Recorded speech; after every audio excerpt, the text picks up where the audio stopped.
오늘 본문 창세기 3장에 보면 아담과 하와는 먹지 말라는 선악과를 따먹고 하나님이 두려워 나무 밑에 숨습니다. 숨은 채로 나무 밑에 내버려 두면 좋으련만 하나님이 찾아와 아담을 부르십니다.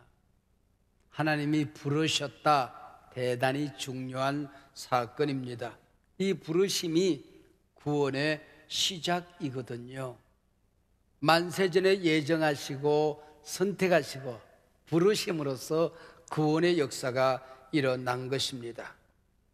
하나님이 부르시지 않고 죄지은 모습 그대로 나를 내버려 두었다. 이걸 유기라고 해요. 하나님이 폐기 처분했다는 거지요. 하나님께서 왜 나를 찾아와 부르셨을까요? 용서하시겠다는 겁니다. 치유하시겠다는 겁니다.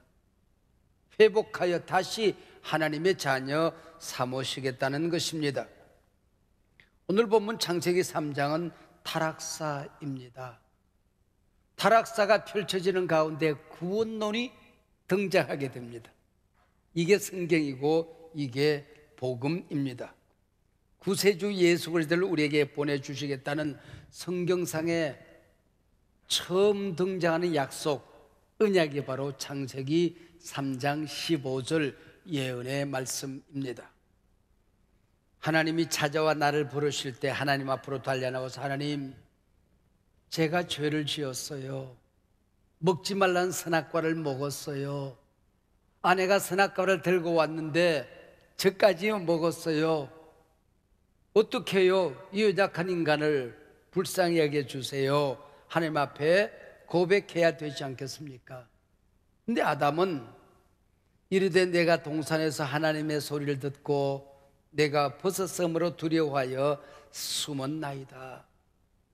왜 죄진 인간이 하나님께 나오지 않을까요? 하나님이 두렵기 때문입니다.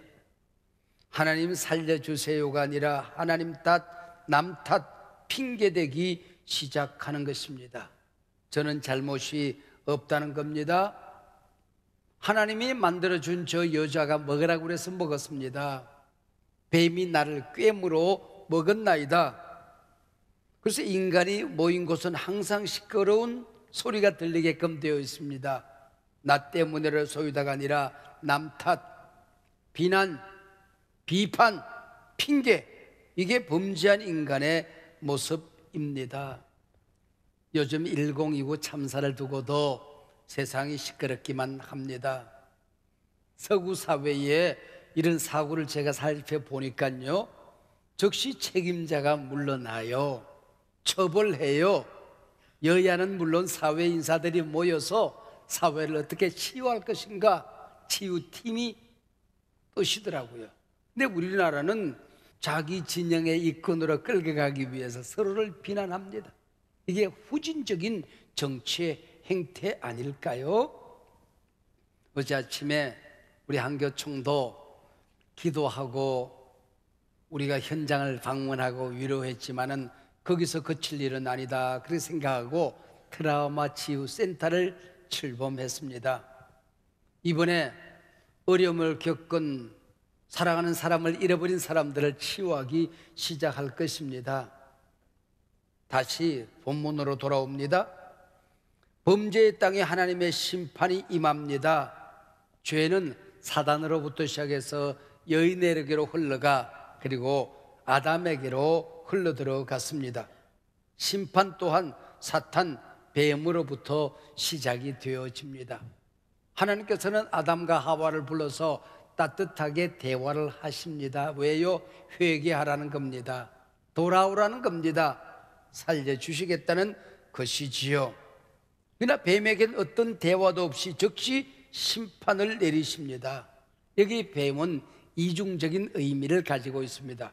생물로서의 뱀이지만은 타락한 천사, 바로 악령을 의미하는 것입니다.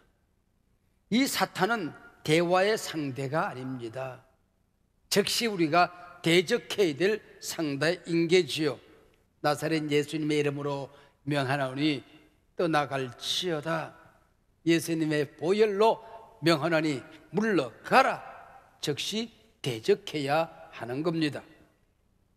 뱀을 심판하신 하나님은 그 시선을 이제 뱀의 유혹을 받고 타락한 여자에게로 향합니다. 창세기 1장, 천지 우주 만물을 만드시고 사람을 지으신 하나님께서 사람에게 복을 주십니다. 복이 뭘까요? 생육하고 번성하라, 땅에 충만하라 하는 게 복이었습니다. 그래서 여인에게 자식은 여호와께서 주신 기업이요, 태의 열매는 하나님의 상급이 되는 것입니다. 하나님께서 이 여인을 얼마나 사랑하는가를 하나님께 보여주시기 위하여 남편을 허락하십니다. 천국의 그림자로 가정을 주셨습니다.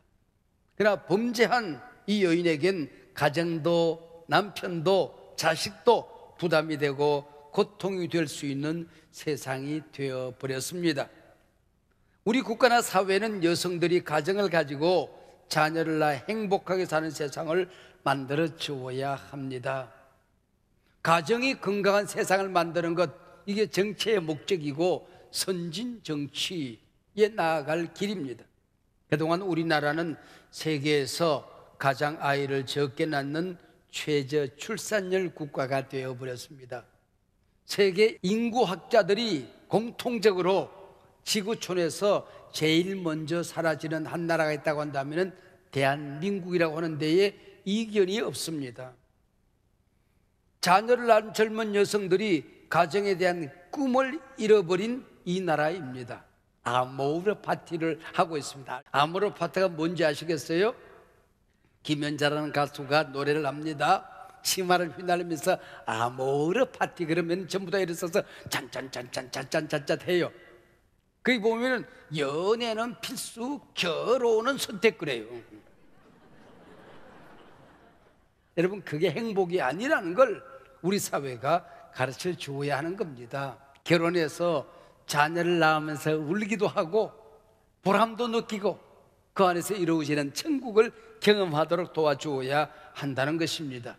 누가 자녀를 낳든지 간에 우리 사회가 함께 이 아이를 키우는 이 시스템을 만들어 가야 되는 것이고, 교회도 여기에 함께 헌신해야 우리 사회가 건강해지는 것입니다.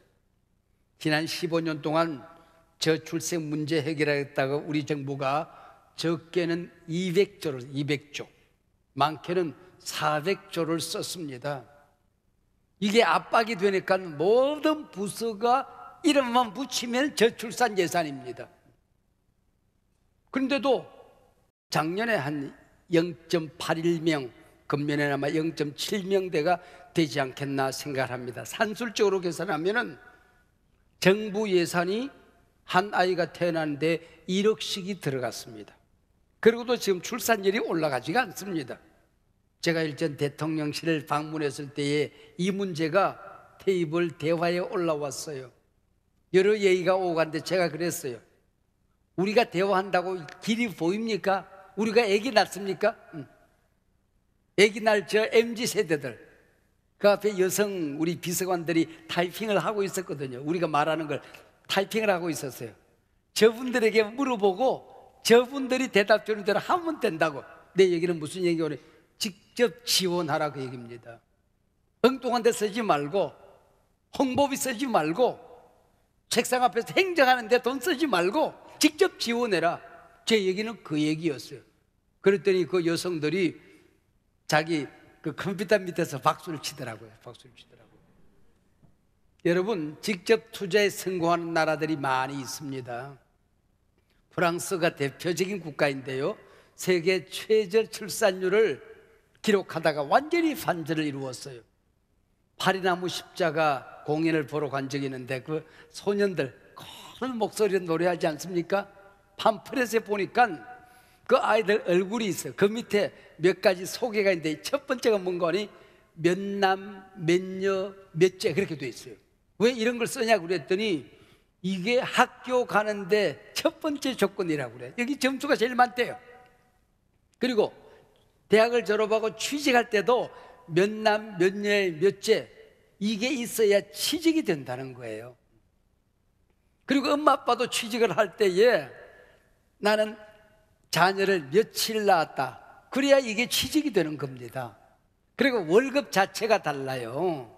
하나 나오면 얼마, 둘 나오면 훨씬 더 계속해서 더해집니다. 그래서 5 정도 나오면 회사 안 가도 회사 다닌 사람보다 돈을 더 많이 받아요. 그 아이들 키우는 것도 사회에 공헌을 하는 거다, 그 얘기죠. 지금 1.8명입니다.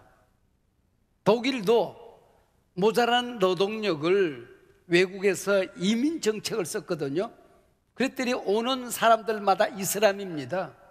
그 사회적인 갈등 비용이 천정부지로 솟구치는 겁니다. 그래서 안 되겠다, 직접 투자하기 시작했어요. 지금 1.6명이 넘어서고 있습니다. 우리나라는 예산을 이렇게 많이 세우고도 길을 못 찾고 있는 겁니다. 저는 이 저출생 문제를 한 방에 해결할 수 있는 유일한 길을 알고 있습니다. 가르쳐 드려요. 이 길 외에는 어쩌면은 어떤 길도 없다, 저는 그렇게 생각을 해요. 여러분, 전 세계, 아니 우리나라도 사망률 1위가 뭘까요? 암, 혈관 질병. 매년 7천만의 생명이 사라지는 무서운 게 있습니다. 낙태입니다. WHO 보고에 의하면 전 세계에서 매년 7,300만 건의 낙태가 이루어집니다. 오늘 하루도 20만 건의 낙태가 이루어지고 있어요. 여러분, 우리나라 정확한 통계가 없습니다. 우리나라도 낙태건만 있지 태아의 생명권이 없는 나라입니다. 여러분, 사회적인 약자 그러는데 제가 아무리 생각해도 가장 연약한 약자는 태아입니다. 탯줄 하나로 어머니에게 연결이 되어져 있어요. 그 아이가 낙태를 당하면은 이름도 못 가지고 온전한 사람의 모양도 한번 못 드러내고 죽는 거예요. 여러분, 연속극 보면은 결혼해서 아이를 가져요. 병원에 가지 않습니까? 그리고 들려줘요. 심장 소리가 들리지요? 그래요. 오줍니다. 다시 병원에 가면은 이제 아기 모양이 나타나요. 아빠를 닮아서 코가 커요. 엄마를 닮아 다리가 길어요. 그래요. 10주입니다.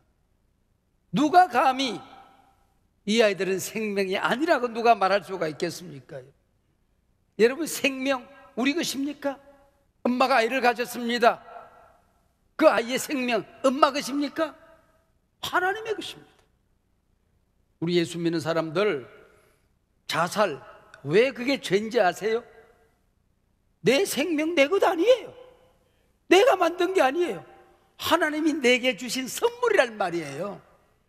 자살도 타살입니다. 내 생명을 내가 죽이는 거예요. 왜 동성결혼이 죄악인지 아시겠습니까? 하나님의 생명신학, 창조신학을 어기는 것이기 때문에 그런 거예요.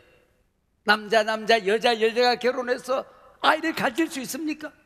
생육하고 번성하라, 성경의 명령을 어기는 출발이 그게 아닙니까? 그래서 우리는 반대하는 거다, 그런 얘기예요.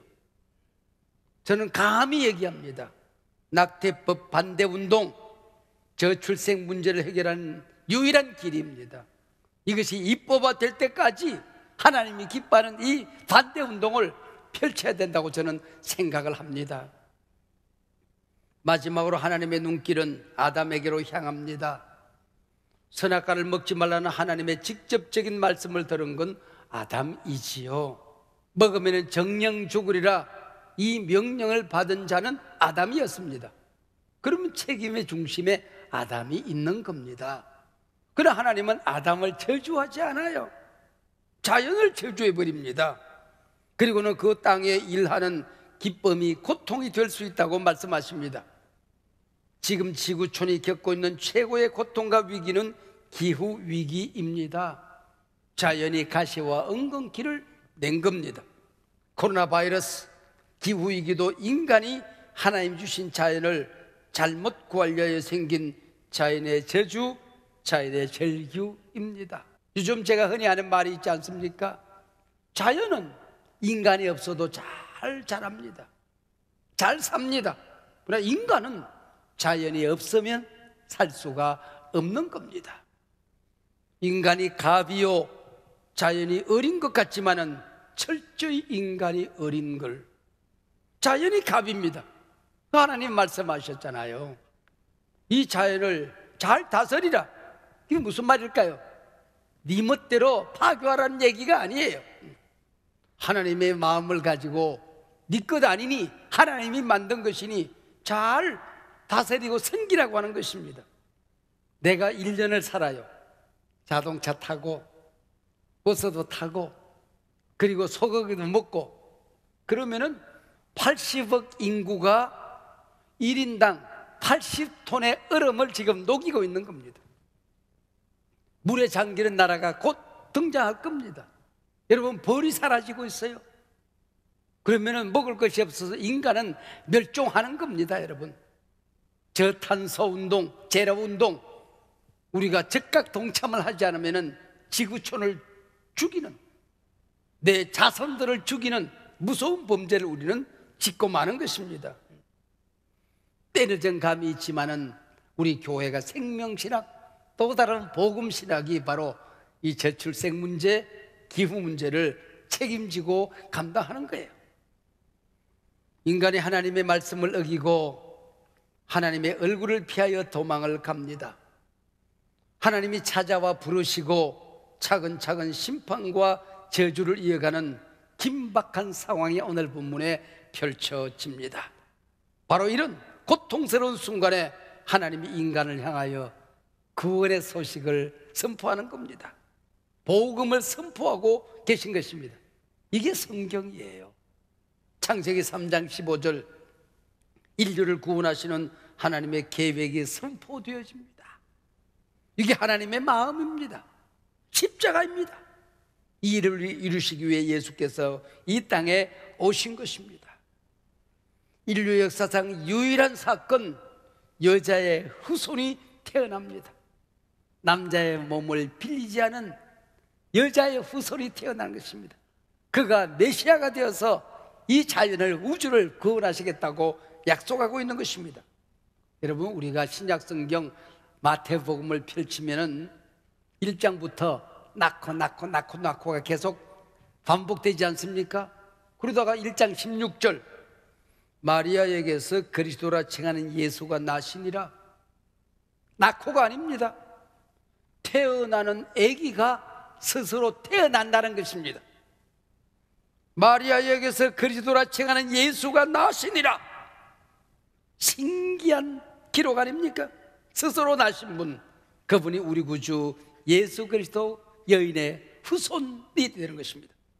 이 땅에 오신 아기, 우리 주 예수 그리스도 안에서 이 땅에 태어나는 모든 사람들은 구원을 받고 복을 받습니다.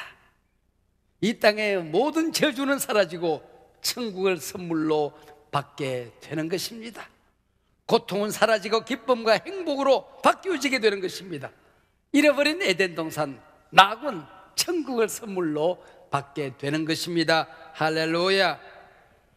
오늘 본문을 잘 살펴보면은 굉장히 재미있는 사건들이 펼쳐집니다. 자, 창세기 3장 15절, 메시아 예언이 선포되어졌습니다. 16절, 17절, 18절, 19절, 하나님의 심판이 긴박하게 이루어집니다. 그리고 특별히 19절, 너는 흙이니 흙으로 돌아가리라. 육체의 죽음이 예고됩니다. 그리고는 20절, 21절이 연결되어지는데 앞뒤가 맞질 않아요.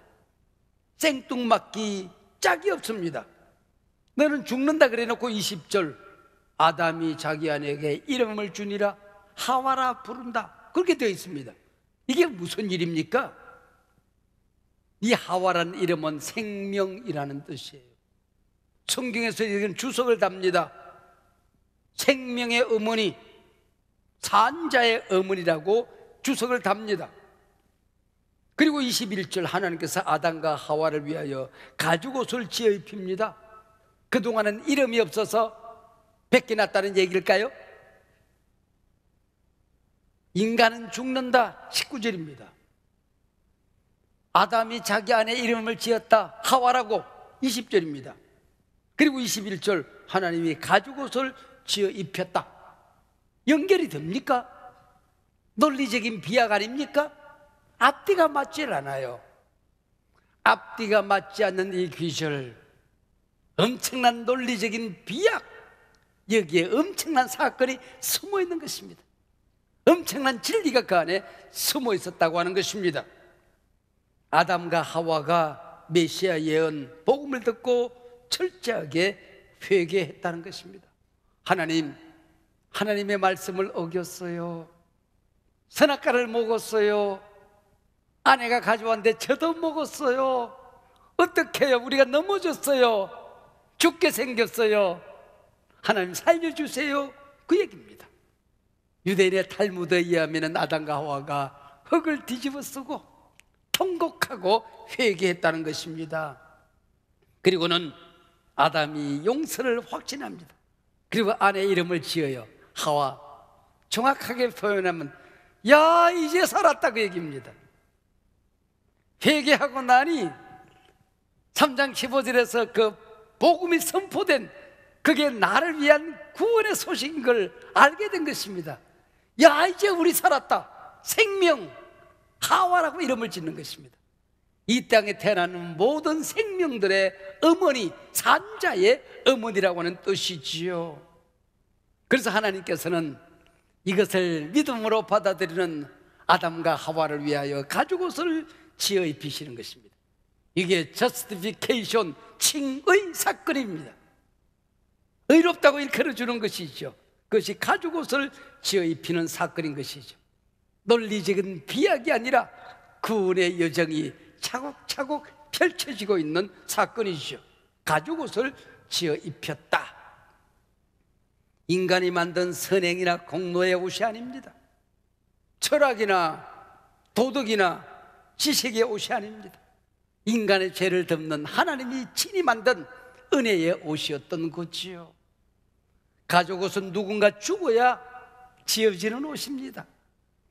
누군가 피를 흘린 다음에야 만들어지는 옷이 가죽입니다. 그래서 이 가죽옷은 예수 그리스도께서 십자가에 죽으시고 만든 대속의 옷인 것입니다. 가죽옷은 아담과 하와를 언젠가는 에덴으로 낙원으로 데려가시겠다고 하는 언약에 온 약속의 옷이었던 거지요. 예수 그리스도 가죽옷을 입고 사는 자는 영생을 얻습니다. 하나님의 자녀가 되는 권세를 얻게 되는 것입니다. 너는 이제 천국 백성으로 살아가다가 네가 이 세상 끝나는 날 흙이 되어 흙으로 돌아가는 날 천국으로 돌아오게 되리라 약속의 옷이었던 것이지요. 가죽옷에 죽인 한 마리 양은 바로 예수님 자신이었습니다. 양 한 마리가 죽으면서 매매 소리를 지릅니다. 엘리 엘리 라마 사박다니, 나의 하나님 어찌하여 나를 버리시나이까. 매매 소리를 지릅니다. 다 이루었다. 테텔레스 타이.